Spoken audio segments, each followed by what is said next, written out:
Assalamualaikum warahmatullahi wabarakatuh. Waalaikumsalam warahmatullahi wabarakatuh. Oke, sebelum kita mulai pelajaran pada malam hari ini, kita sebaiknya berdoa terlebih dahulu agar kita dapat menerima ilmu-ilmu yang akan kita pelajari nanti. Oke, Mas Anam, ketua kelas, dipimpin bilangnya. Ayo. Istighfar dan doa bersalawatan.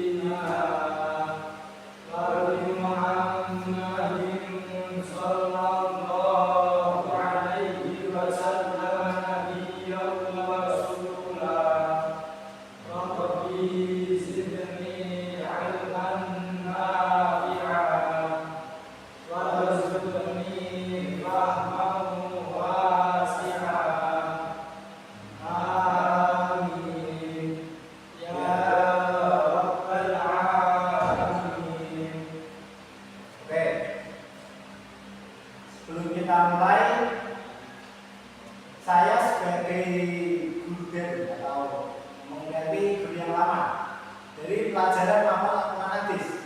Sebelumnya ada yang sudah kenal saya? Belum Kak, maaf. Kenalan Kak. Kenalan Kak. Nama saya Muhammad Abdul Wahid. Ya, panggil saja dengan nama Pak Wahid, gitu ya.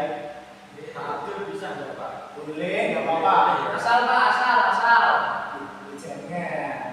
Nanti kan kalau di bodoh-bodoh kan ada kata-kata barokahnya orang yang berilmu. Itu kan ketika kita mempunyai adat kepada guru. Masa kalian mau bersopan sama saya? Ya nanti ilmunya orang barokah, gitu ya. Oke. Ya, boleh panggil Muhammad, boleh panggil Abdul, boleh panggil Wahid. Lengkap juga nggak apa-apa. Muhammad Abdul Wahid. Iya, siap. Nggak apa-apa. Oke, Panggil Pak, boleh Pak. boleh, nggak apa-apa. Tapi kan nanti kan Dari Muhammad Abdul Wahid. nggak apa-apa. Tapi kan nanti kan kamu kalau manggil gitu kan banyak guru yang nggak respon, soalnya kan masih umum gitu loh. Kan di sini gurunya bimbingan satu. Oh, itu nggak apa-apa. Oke, siap. Pak sampai kita udah kok Pak. Kalau kamu bisa ngomong gitu kan, ngikutin tempatnya. Oke, saya beralamat di Telaga Rejo Kararamen, tempatnya di desa di Dukuh Telaga Tirto atau lebih ya, lebih terkenalnya itu Dukuh Tirto. Sebenarnya oke Pak. Oke. Sip. Oke, di sini saya akan meneruskan dari guru yang sebelumnya yaitu Muhammad Al-Quran Hadis bab ke-8, yaitu hadis sebagai sumber ajaran agama Islam. Oke, di sini ada yang sudah tahu hadis itu apa? Saya Pak. Oke, Mas Anam, gimana? Hadis adalah segala sesuatu baik perkataan, perbuatan, kata dari Nabi Muhammad Pak. Oke, ada yang mau jawab lagi? Jadi bagi kita. Oh iya, ya, siap. Ya, jadi benar apa yang dikatakan oleh Mas Anam. Hadis adalah sebuah perkataan atau perbuatan yang dilakukan oleh Nabi Muhammad SAW, kemudian diriwayatkan oleh beberapa sahabat sahabat. Oke, seberapa pentingnya Bang hadis itu bagi ajaran agama Islam? Mas Alif, gimana? Penting Pak. Kok bisa penting? Ya karena bisa salah satu dari landasan hukum. Sebagai landasan hukum. Iya. Ya, gimana? Iya Pak. Kok iya doang toh? Oke, kamu harus punya pendapat sendiri. Karena kamu itu sebagai laki-laki juga nanti akan menjadi sebuah kepala keluarga. Jadi kamu harus punya prinsip atau kepribadian. Kamu menurut kamu seberapa penting hadis itu? Sangat penting. Karena apa? Karena dengan kita mengetahui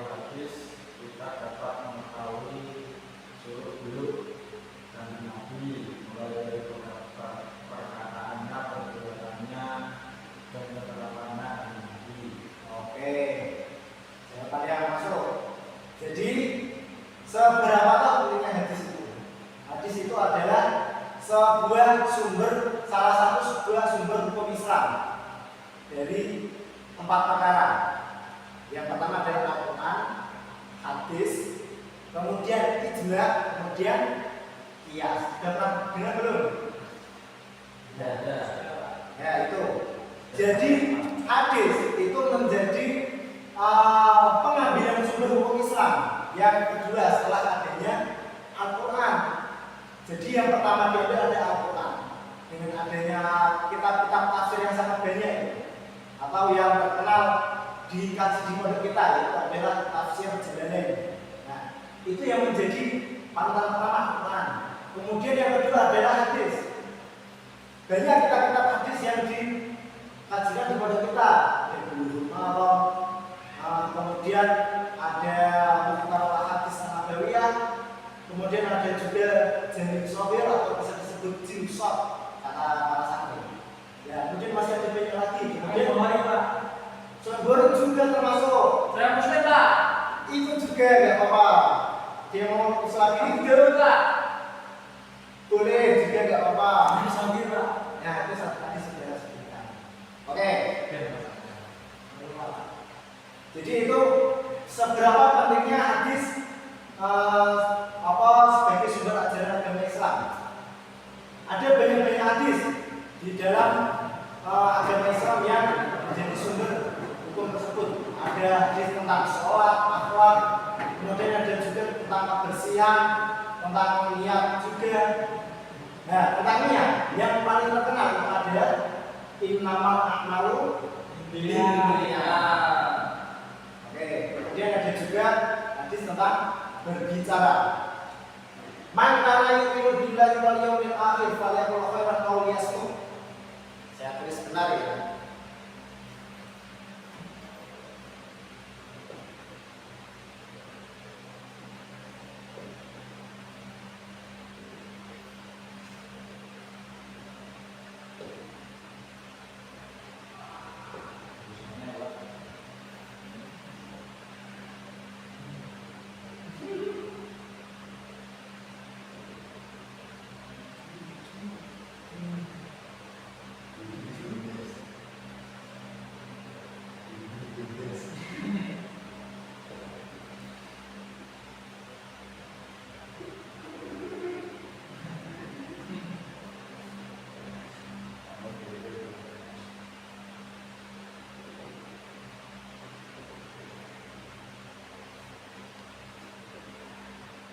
Bagus sekali tulisan dia, Pak ya.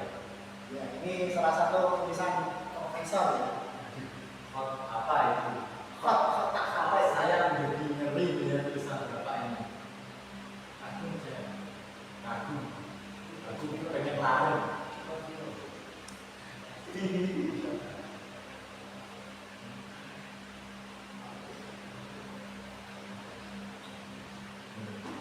Oke.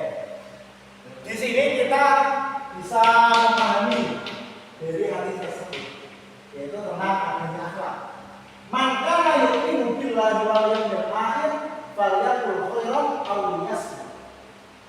Di sini karena kalian itu dari pondok pesantren, ada yang sudah paham dari si tersebut.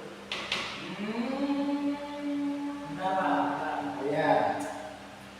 Maka yu'minu billahi wal yawmil akhir falyaqul khairan aw liyasmut. Mas Rizal, gimana sudah paham? Sudah, Pak, sudah. Oke, sudah paham? Coba bunyikan maksud dari hadis tersebut. Dari kesimpulan hadis yang ditulis oleh Bapak itu mengandung artian bahwasanya ketika seseorang yang beriman kepada Allah dan beriman kepada hari akhir, maka hendaknya dia mengucapkan sesuatu yang baik atau bagus. Jika tidak bisa, lebih baik dia. Benar sekali. Jadi sebagai seorang santri atau sudah besar, kita harus mengamalkan beberapa hadisnya Rasulullah. Salah satunya adalah falyaqul khairan aw liyasmut.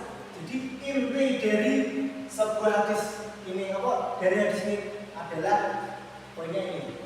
Falyaqul khairan aw liyasmut. Apabila kalian tidak bisa berbicara B, maka diamlah. Nah, di sini hanya orang yang sudah tahu tapi belum bisa mengerjakannya. Mas dia sudah bisa apa belum? Sedikit Pak. Sedikit-sedikit. Saya bisa, Pak. Mas Arif sudah bisa. Saya nggak pernah bisa, Pak. Alhamdulillah. Oke. Mas Arif gimana? Kadang Pak, kadang. Ada. Oke. Ya namanya manusia kadang ada khilaf juga ya. Jadi sebagai manusia atau lebih spesifik kita sebagai santri, kita berusaha untuk mengamalkan apa yang dianjurkan oleh Rasulullah, yaitu man kana yu'minu billahi wal yawmil akhir falyaqul khairan aw liyasmut. Barang siapa dia beriman kepada Allah dan hari akhir, maka hendaknya dia berbicara baik, atau jika tidak bisa maka dia berdiamlah. Nah, ini yang sering kita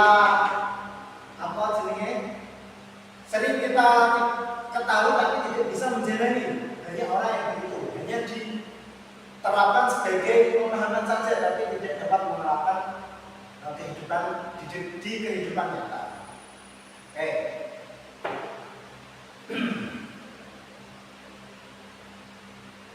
Untuk pelajaran hari ini cukup hadis ini saja.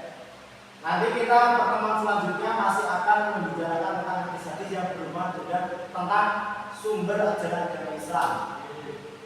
Masih tentang adanya hadis yang berkaitan tentang sholat, kemudian berkaitan dengan etika, kemudian kebersihan dan masih banyak lagi.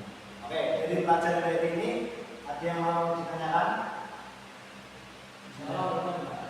Oke, gimana Mas Rizal?